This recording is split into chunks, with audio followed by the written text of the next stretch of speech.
standard mid-season week, starting off on a Monday. After work you do a gym session based on, what time of the year it is. The guys have a gym program set up for us, so we might go into the gym, do I suppose a 2-hour session by the time you're finished. Come home, obviously go to get some food, go to bed, work next day, probably train on a Tuesday night.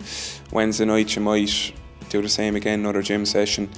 Thursday maybe a bit of yoga, could be training Friday, off maybe Saturday, and possibly train Sunday morning. So obviously it varies from time to time during the year, but you're probably doing something 5 or 6 nights a week, whether it's looking after yourself or trying to improve yourself in the gym or trying to improve yourself on the field or ball alley. There's many things that you can be doing, but it's pretty hectic. And nutrition is a massive part of keeping your body optimising yourself and not using too much energy and things like that. So we've a top class nutritionist with the team, Stephen Barrett. He's absolutely excellent. Came in was about a year and a half ago, so he breaks down our meal intakes, what's best for days off, days training, match days, you name it. So it's good to get educated on it, and I only kind of started to focus on it when I was about 26 or 7, but I've seen differences already. But the more you know about it, the more beneficial it is to your body and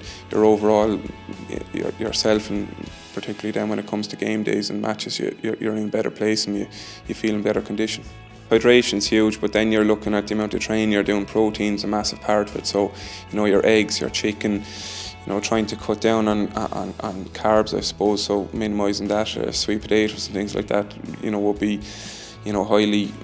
highly used in the diet. Stephen will be always on to us about sleep. It's more important than nearly your training, so that's one thing that I try and get into a good routine of. So that's hugely important. I wouldn't be too big into superstitions and things like that before matches, but obviously you want to get before matches on Friday and Saturday good meals into you, and I suppose load up a small bit on the carbs to produce energy for a match on Sunday and things like that. But that's the science behind it, and look, we just try and stick to it as best we can, and it seems to have helped a lot of us in the last, I suppose, year or two. It is hectic, but Derek and the guys particularly, they might give you 4 or 5 days off at times during the season and say just go off and with the girlfriends go away for a few days. So I'd like to obviously go out for meals as much as I can. I'd probably go out for a meal once a week, just to relax, get away from it and enjoy it. And just watching telly, reading books is probably not the